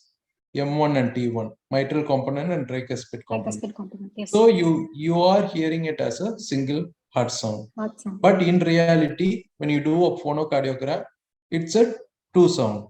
Whereas in Epstein, it's much more than 30 milliseconds. So you hear it as multiple sounds. Okay, you always start with S1, then go as Sir had said in detail about S2 and also the other cardiac sounds, S3, S4, opening snap, Yes. all this. You mentioned that also. That is very important in this case. Why? What do you expect? S3 can be heard, sir, if the child is in failure. In a case Need with not be in mitral failure. regurgitation. It need not be in failure. Mitral Even regurgitation if also you mitral can- regurgitation per se, if it's more than moderate, you will have a S3. What Yes, if S3 is not there and S1 is normal? How do you correlate that? could be underlying mitral stenosis, sir. Exactly. Any amount of any minimal mitral stenosis will abolish S3. Okay. So Yes. your findings looks like there is a associated mitral stenosis. Stenosis. Because you don't mention a S3. Okay, then. Yes, sir. So most important cardiovascular system examination, everybody expects an exam is auscultation. So they will be keen what murmur is there, what murmur is not there, whether ARI, MRI. So aortic regurgitation is there or not in this child? No, sir, it's not there, sir. What maneuver did you do to elicit that? How did you position the child? What murmur did you expect? You should mention there is no diastolic murmur. That's not mentioned. No S3, no S4. Even S4 is very rare, difficult to hear. Practical purpose in exam. So your case sheet description of auscultation, that is, I think it's very, very inadequate for PowerPoint. So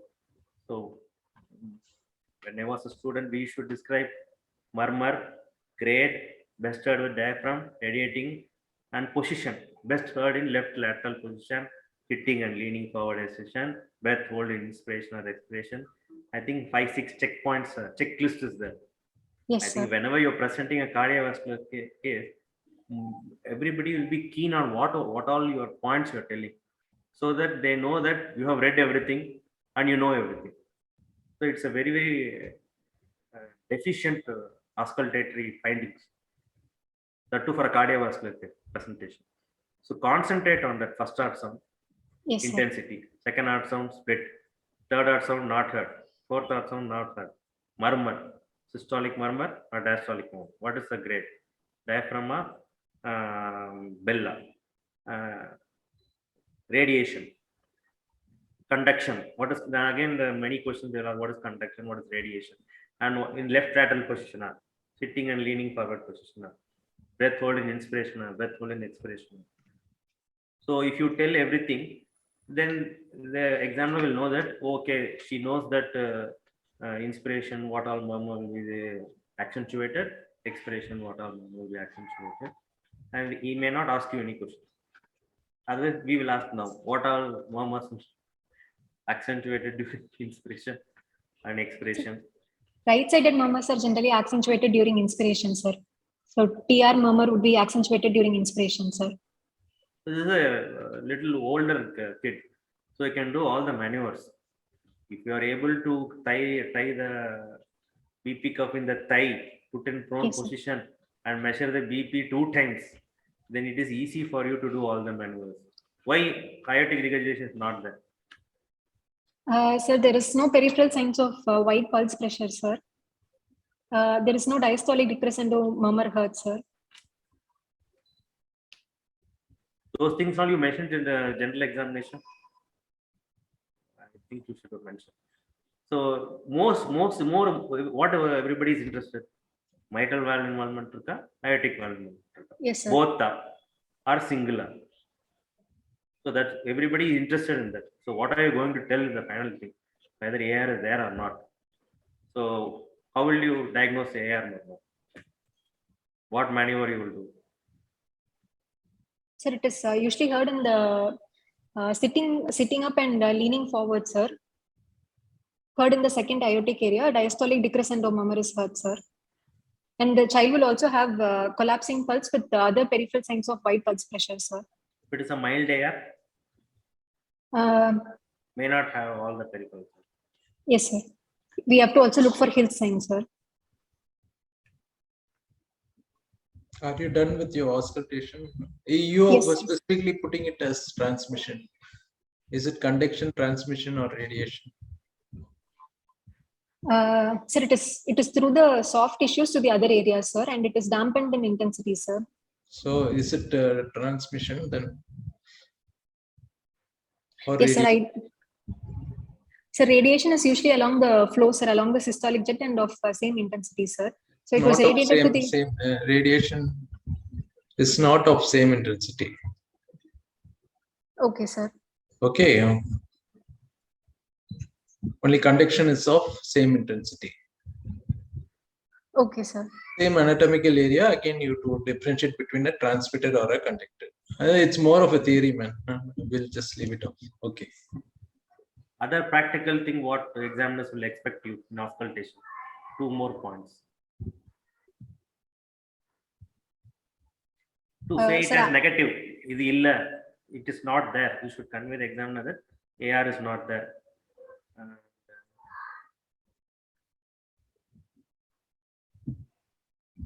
Basically, you have ruled out some other right from your BP, things like that. Yes, so auscultation of the back, is it important or not? Yes, sir. Aortic will be transmitted to the back, sir. And carotid area auscultation. Yes, you have sir. set some pulsation in the suprasternal region. Yes, sir. What is the pulsation? You have to confirm with the palpation as well as you have to confirm with auscultation. Yes, I sir. think you can go to the next.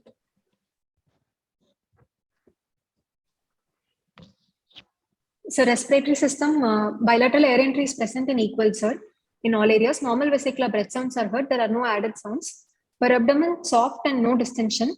Liver is soft, non-tender, palpable 2 centimeter below the right costal margin, with a span of 8 centimeters. Spleen is not palpable, sir. Hepatojugular reflex is negative, sir. Central nervous system, there is no focal neurological deficit, no abnormal movements, sir. Musculoskeletal system. No swelling is noted over bilateral ankle joint. No erythema, warmth, or restriction of movements. Joint tenderness is present. Bilateral knee and hip joints, no swelling or tenderness. Other joint examination is normal. If I am not wrong, this should come first because the history is fever and joint pain. It should come in general examination. I think if Yes, sir. some seniors want to correct, you can put it in the last also. But my point of view, history, fever, and joint pain, ankle joint pain. So everybody will be interested in knowing about the ankle joint in general examination. Yes, sir. Diagnosis.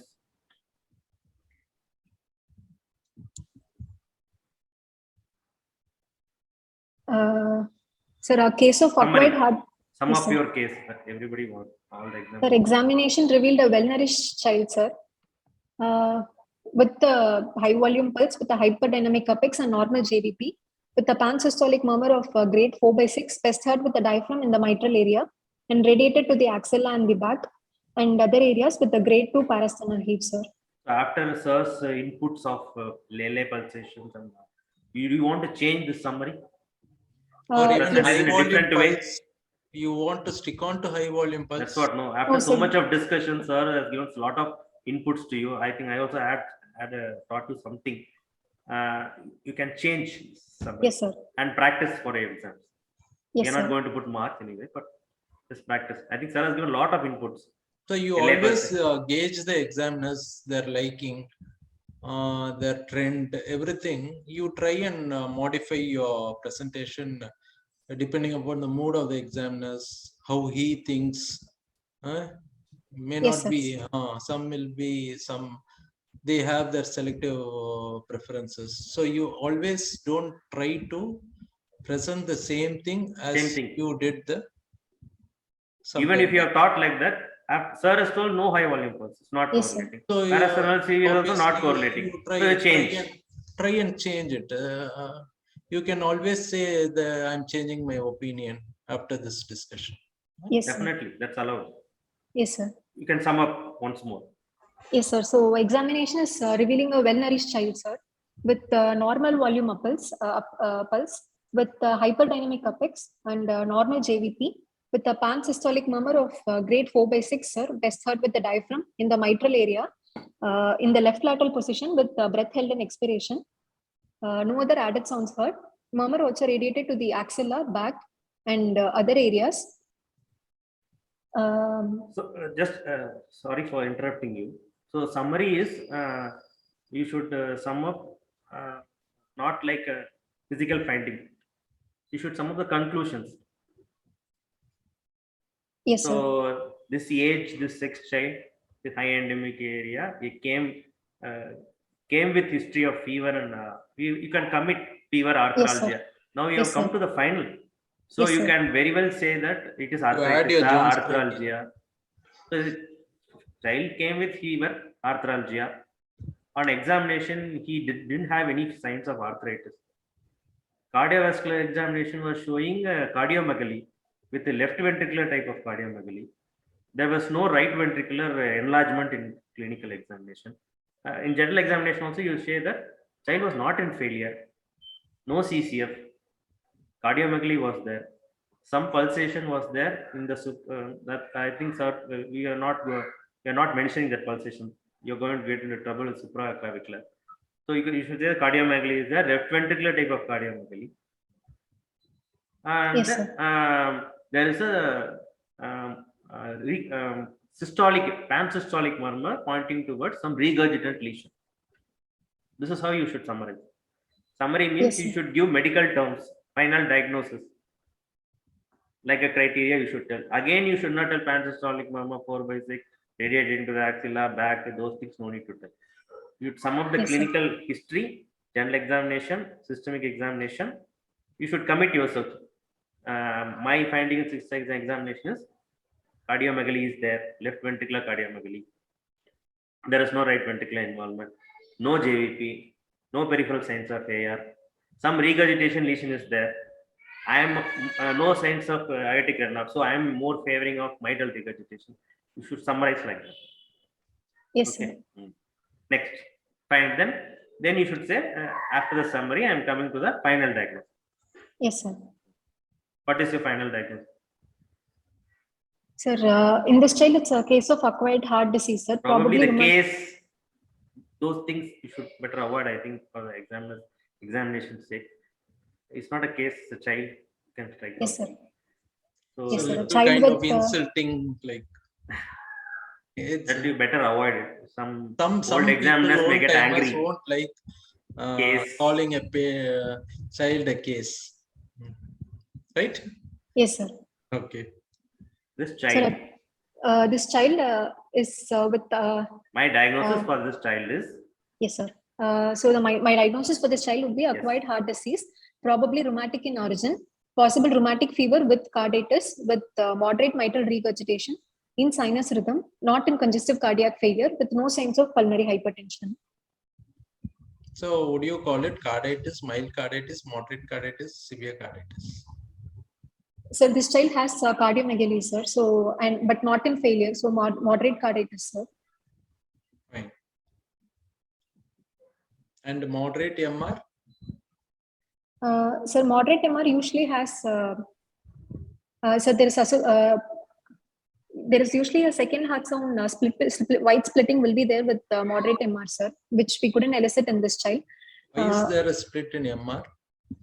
Sir, since the A2 is occurring earlier than the usual, there is a better appreciated. The split is more, sir, with mitral regurgitation. Fine. Okay. Any other finding that will say moderate MR? So there is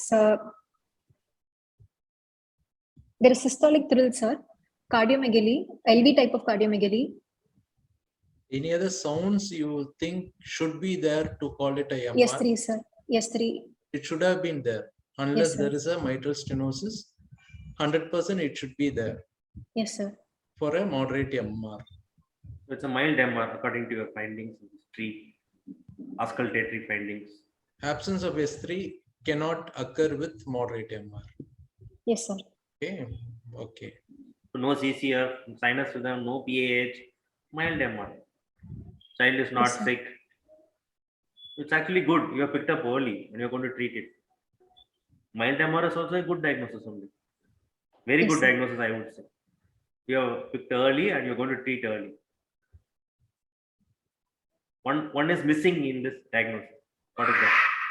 No signs of infective endocarditis, Yeah, sir. that's very, very important. So Yes. what if the child is already having some mild MR, already known rheumatic heart disease, now fever with arthralgia, maybe because of infective endocarditis. So again, in general examination, again, cardiovascular case, murmur, head to foot, again, you have to include all the signs of infective endocarditis. You should say no splenomegaly. Yes, sir. Huh? Okay. Yes, sir. So all the signs of infective endocarditis you have to mention. How will you proceed with this case? Now you have made the diagnosis. What yes, will you sir, do since- first? Sir, since we are considering a diagnosis of acute rheumatic fever, sir, so initially starting with complete hemogram, sir, and inflammatory markers. First you have to admit. Second Yes, is sir. bed rest. Yes, sir. Then you have to do investigation. Yes, sir. So after bed rest, and we'll proceed with investigation, sir. Okay, So, you talk something about the bed rest. How long? sir, if it's only a case of arthritis, a bed rest of 2 weeks is generally advised, sir. If it's a How mild do you carditis ambulate? around, How do you ambulate? Third sir, week, they will start running. This child sir. particularly, what is your advice? sir, this child has presented with carditis and cardiomegaly, sir. So this child we would advise at least 4 to 6 weeks of bed rest, sir. Okay. Investigation. So just Yes, with yes. arthritis, it's going to be 2 weeks of rest and 2 weeks of ambulation. Yes, sir. Mild carditis, moderate carditis, and severe carditis. If it's going to be mild carditis, the duration of rest is going to be still 4 more, weeks. 4 weeks. Moderate, it's going to be 6 to 8 weeks, sir. yeah, and ambulation is also going to be gradual. Yes, If sir. it's going to be with CCF, you don't ambulate till your CCF is controlled, Result. Yes, sir. whatever duration it may be. Yes, sir. Till your CCF is controlled and your gradual ambulation. That's the basic funda behind this. So more severe the cardiac involvement, more slower you are in your ambulation. Yes, sir. Okay, then Investigation. Yes, sir. So complete hemogram done for this child revealed no anemia, sir. HP was 12.5 grams per deciliter. Total leukocyte count was 11,100 cells with the neutrophils of 39%, and platelet count was 251,000, sir.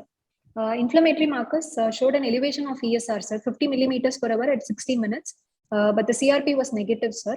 For evidence of streptococcal infection, ASO titers were done, sir. So the anti-streptolysin O titers is elevated, sir, 493 international units. why do you, can CRP be negative? Sir, usually ESR, both inflammatory markers might raise together, sir, both ESR and CRP, but in this child Which is we more had... specific? Which is more specific? The CRP is usually positive in acute rheumatic fever, sir. ESR can be normal or elevated, sir. When is it normal? When is it elevated? Sir, elevated is Disproportionately below normal, disproportionately raised. What are the conditions? sir, it can be normal if it is a late manifestation, sir. It can, no, it's you are doing at the time of inflammation only, but you have a low values. So in congestive cardiac failure, it can be low. In anemia, it can be high. Obviously, there is no anemia, 12.5. Okay, but CRP can never be negative. Maybe you recheck the CRP. Have a recheck. Huh? Yes. Whenever you are in doubt, have a recheck. Okay. Yes, sir. Proceeding, sir. Yes, next. Yes. So chest X-ray, ECG, and echocardiogram was done for the child, sir. So chest X-ray and ECG were normal for this child, sir. There is actually X-ray is not showing the features of cardiomegaly, sir. Oh, you So your start hyperdynamic. reading the X-ray. Yes, sir. Sorry, sir. Read the X-ray. Read the X-ray Yes, in sir. Sir, it's routine format. Sir, this is a chest X-ray PA view, sir. It is not rotated, sir. The medial ends of the clavicle are equal from each other, sir. And the exposure is also adequate, sir. Overexposed. It is Little overexposed. okay, sir. And inspiratory or expiratory film? Sir, it looks like an expiratory film, sir, with given the dome of diaphragm as seen, sir. And lungs do not appear to be that expanded, sir. Now, can you be more specific on inspiratory film and expiratory film? Sir, we can count the number of ribs to see if it's inspiratory or expiratory, sir. That's more specific rather than your dome of your diaphragm or your liver thing. So just what is the number of spaces in anterior axillary line and what is the posterior ribs? How many spaces to call it adequate inspiration? So usually in a good inspiratory film, the diaphragm will be at the level of sixth anterior rib and the sixth anterior rib and at least 8 to 10 space between 8 to sixth space. Fifth rib and sixth space. So when you go to the axilla, you add 2 more. 8th to 10th space. Sir. You add 2 more ribs or 2 more spaces. When you go to the posterior mid-scapular line, you add 2 more ribs, or when you go by the space, you add 2 more spaces. To 6, I mean 6, 8, and 10, or 5, 7, and 9. If you take it as ribs, 5, 7, and 9. If you go by the intercostal spaces, 6, 8, and 10. Okay. Okay. Yes, sir. Then. So starting from the periphery, sir. The costophrenic angle is well felt, sir. The lung fields are appearing clear, sir. There is no well seen. Okay. Well seen, sir. Well seen, sir. Okay. The lung fields are clear, sir. There is no pulmonary, there's no evidence of pulmonary venous congestion, sir. No increased bronchovascular markings on the distal 1/3, sir. The cardiophrenic angle is noted, sir. It is well seen. Heart shadows, the heart shadow appears to be normal, sir. There's no enlargement, sir. So you want to go and check again the examination? The examiner will come, call you to the patient, palpation. Again, you will go back to palpation, inspection. Whether your technique of palpation inspection is correct or not. Did you count the rib properly or not? It's normal, no cardiomegaly here. I don't think your clinical examination finding is correlating. If we were there, probably sir might have demonstrated or something. I think you can go back again and recheck with your teachers your findings. When was that it? Will be a good learning for you. 28th September, huh? Yes, sir. When was the examination done? Sir, on the day of admission, sir. When was the day September. of admission? 28th September, sir. So after probably 1.5 months you are presenting? Yeah. Yes, sir. But I think doesn't you have correlate, your X-ray doesn't correlate with your clinical finding. No pulmonary venous hypertension. No. I think you need to have a drill of cardiovascular inspection, palpation drill in your unit with your teachers. I think your finding is definitely not correlated. That's why, as sir correctly pointed out, there are no high volume pulse. BP is not correlating, high volume pulse is not correlating. With your presentation only, sir clearly mentioned that no parasternal heave. Pulsation is not there, how the parasternal heave will come? So while you present only, sir pointed out clearly that there is not much of cardiomegaly or something. Yes, because sir. it doesn't correlate. And it now clearly says that in X-ray that I think the clinical examination drill has to be done again in your unit, and just make it a point for the next case, next Yes, sir. investigation. Sir, ECG done for this child, sir. ECG was normal for this child, sir. There is no evidence of left atrial or left ventricular hypertrophy, So if you sir. say that 12 lead It's ECG is done for this child, significant 25 speed, 10 millivolt. Yes, sir. You should read the ECG like that. Yes, sir. 12 lead ECG, Normal sir. speed, normal voltage. Standardization is normal, sir. 10 standardization. millimeters per millivolt, sir.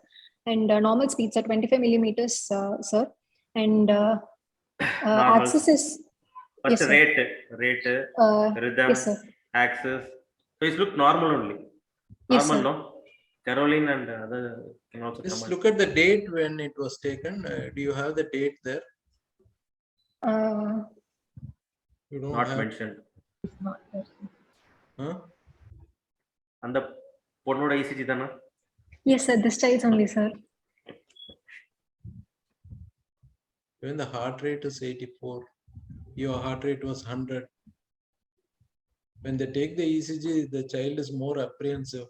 Yes. Or when you examine it, you made her more apprehensive. Or some other child's ECG. No typical features of a MR also. Definitely no. LVH, no LA. Then we can break the suspense. We can go to echo. I think nothing is correlating. That will cause more suspense, I think. Okay. Don't say it is pulmonary regurgitation. Okay. Severe eccentric MR. With a jet length more than 2 centimeters, sir, and jet velocity of 5.5 meter per second, sir. With thickened anterior mitral leaflet and caudal thickening and dilated LA and LB, sir. So, what will you say the examiner? Chest X-ray and echo. How will you escape? Sir, it is not correlating, sir. No. X-ray was not taken. Today is 13th of November. Why was the case admitted 2 months earlier and then you have taken the history? Is it some other case? No, sir. The case details are from this time the child was admitted, sir. So September, when she came to us in September, child had complaints for last like the prior 3 weeks, sir. So this echo is when was it taken? It was done during the hospital stay, sir, around 29th of September, sir, 1 day later. But it's not really correlating. I really doubt this echo or your clinical findings, or maybe X-ray is wrong patient. some other patient or something. No, sir, So that has the name also. severe sir, severe same. mitral regurgitation. So what are the conditions where we get severe mitral regurgitation and no cardiomegaly?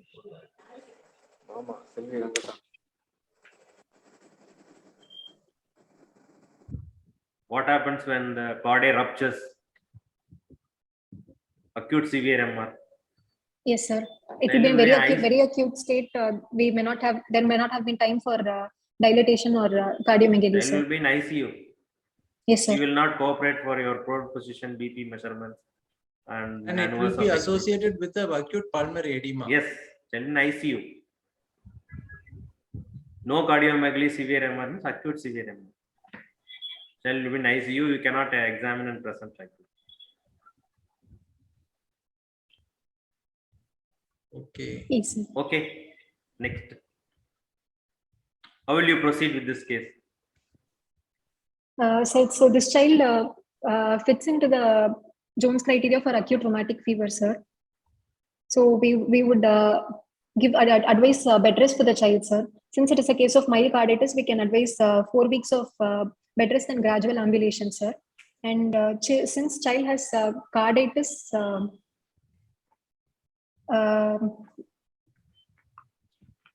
we can start the child on steroids, sir, prednisolone. Okay, again, this points more in favor of how important is echocardiography. So many cases of subclinical carditis have picked up by echocardiography. Whenever you think it is mild MR or moderate MR, echo is showing severe MR. So this means that the clinical assessment and estimation of MR goes wrong. And actually echocardiogram gives more, if the echo of this patient is correct, then echo gives you definitely a correct picture. So it is a severe mitral regurgitation. So severe mitral regurgitation is mild carditis or severe carditis? Severe carditis, sir. So when do you start aspirin? When do you start steroid? Sir, steroids we start if the child presents with congestive cardiac failure, sir, or more than minimal cardiomegaly, sir, with severe carditis. Aspirin we generally start when there is only arthritis, sir. So criteria to call it severe carditis, what are they?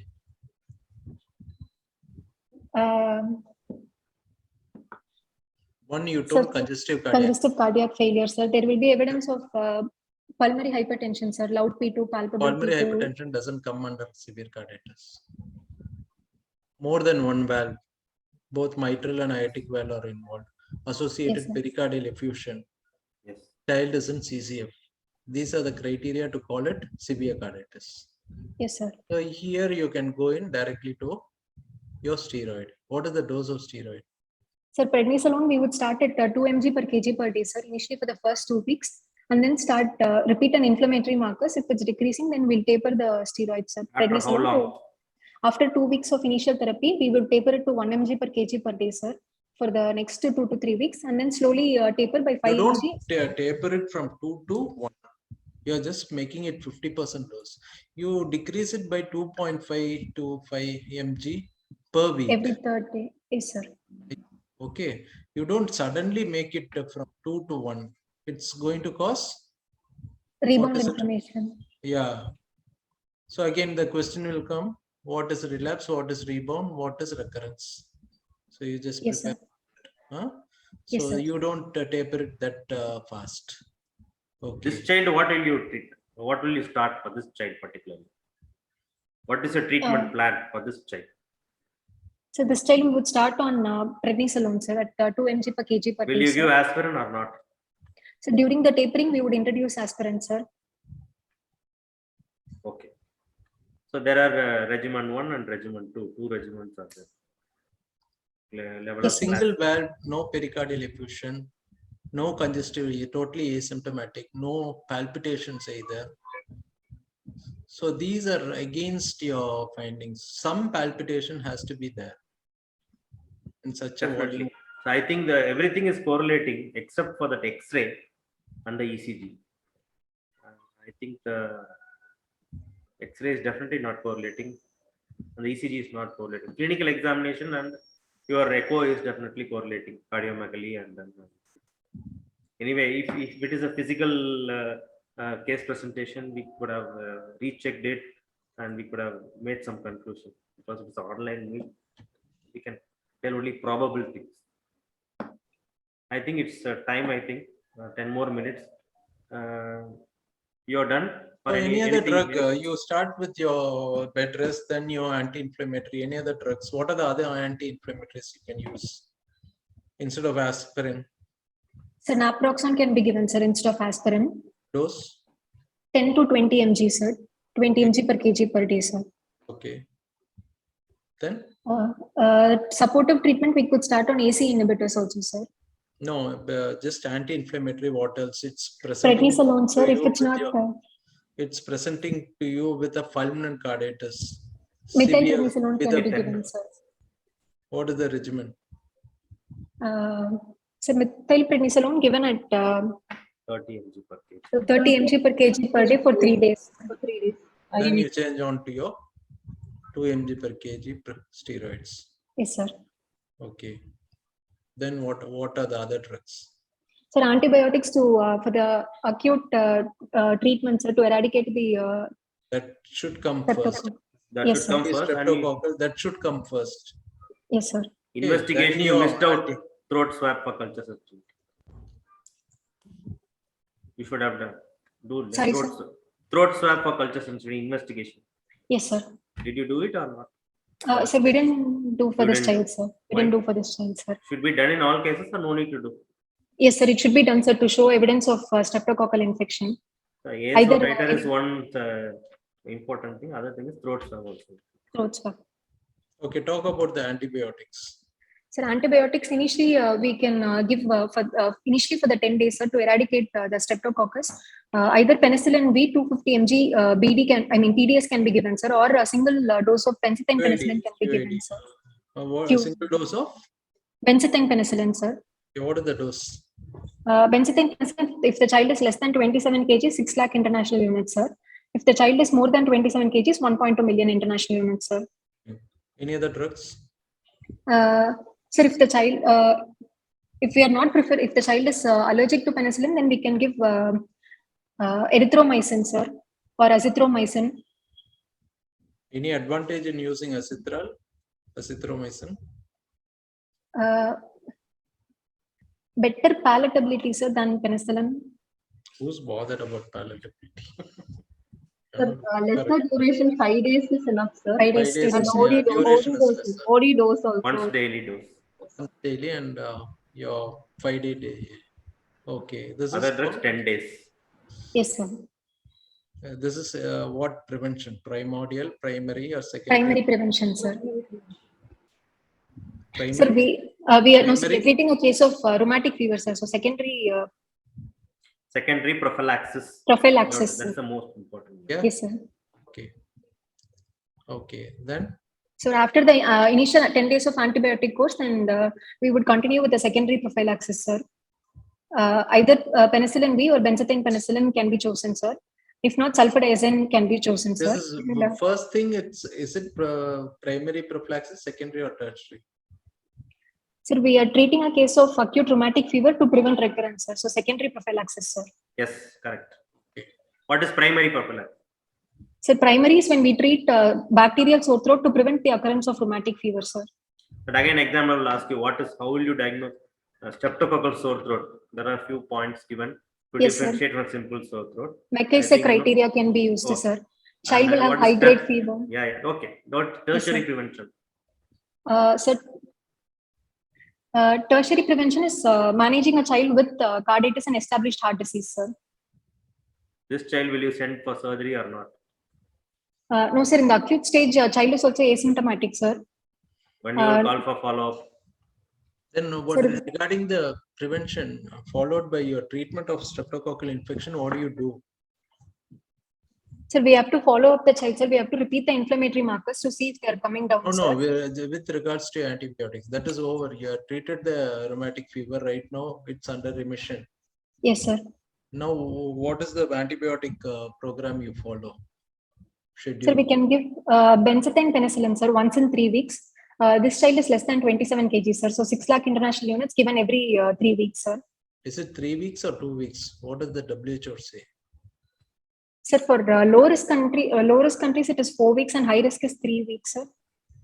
If it's going to be less than 27 kg, it's going to be 6 lakh every 2 weeks. If it's going to be more than 27, it's going to be 1.2 mega units every third week. Third week. Which is better, oral or injectable? Injectable is better than oral, sir. Okay. Any There is decreased statistics you can chances give? of Any recurrence rate here and there is a five times decreased recurrence with benzathine penicillin than oral, sir. Okay. Any absolute value you have instead of 5 times? What No, is the sir. recurrence rate in oral? So recurrence rate in a injectable is 1 per 100 patient years, whereas in a oral penicillin, it's going to be 5 per 100 patient years. So whatever you extrapolated that as 5 times more. Okay. Yes, sir. Okay.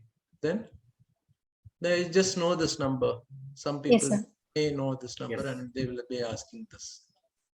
Okay. Anything about sulfadiazine? Any old literature saying numbers, recurrence rate? But that's not used nowadays. It's better than oral penicillin actually. 3 per 100 patient years. But we don't use sulfa. Okay. Yes, sir. Okay. Then what else? Any other drug? Sir, other drugs like erythromycin or azithromycin could be used, sir. We have completed antibiotics and prophylaxis regarding the anti-strep nature. Any other drugs you use? Sir, supportive treatment with AC inhibitors in case of regurgitant lesions, sir. So when do you start AC in a MR child? Sir, can we? This child you will start or not? This child do you start? Yes, sir. This child we started on AC inhibitors, sir. So when you don't start MR child? Sir, if there is associated MS also, sir. No, when there is a mild MR or MR, moderate MR with no chamber dilatation, the indication to start is MR with cardiomegaly, volume overload. With the chamber dilatation, LV dilatation. Yes, LV sir. dilatation. So only when you have a MR with the chamber dilatation, you start using AC inhibitor. Okay. Yes, sir. Any other drug you use? Anything you decongest? Yes, sir. If the child is in congestive cardiac failure, then furosemide, sir. Even AC is part of CCF management only. Yes. Do you use Lasix specifically? Sorry, sir. When do you use Lasix? Any moderate or severe MR, you start off Lasix, or you have some indications to start Lasix? Sir, so whenever you have evidence of fluid retention, either in the systemic side or in the pulmonic side. Systemic side in the form of pedal edema, pulmonic side in the form of pulmonary rals in the basal rals. When you have evidence of fluid retention, you start off your diuretic. Okay, then your routine salt restricted diet, everything. Okay, when do you send this patient for surgery? So during the acute stage, it is generally not preferred, sir. If the child is having a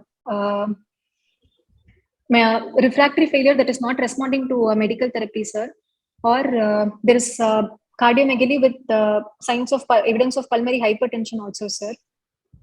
Such cases we would send the child for surgery, sir. Refractory, what do you mean by refractory? Sir, more specific. The congestive cardiac failure is not responding to medical therapy, sir. So is there more technically, can you put it across? In any severe MR with NYHA class 3 or class 4 symptoms, you don't do that for class 2 symptoms. Yes, sir. Or class 1 symptoms. Okay. Yes, sir. You send it for surgeon. I mean surgical correction. Okay. So almost 9:30, sir. Yeah, we'll close it. Any IE prophylaxis, things like that. Yes. Sorry, sir. Infective IE endocarditis prophylaxis. prophylaxis that you Sir, need to do. Very yes, sir. important question. Yeah. Okay, that's a separate chapter. When you do, when you don't do, what is the kind of antibiotics you choose for which procedure? Okay, Yes, sir. just go through that. Okay, sir. There are no discussions. We'll close this meeting. It was a wonderful presentation from the Mahatma Gandhi Medical College. I would like to thank, on behalf of IAP TNSC, the chairperson, Dr. Soundararajan sir, Professor Soundararajan sir, Professor Ilamaran, and the moderators today, Dr. Deva Prasad and Dr. Sambandam, Professor Sambandam sir, for the wonderful discussion. And I hope the PG, they presented very well, especially Dr. Shani. Congratulations for your wonderful presentation. I would like to thank all the judges who spent their time today for the sake of the PGs. Thank you, one and all. Good night. Good night. Thank you, sir. Thank you. Good night.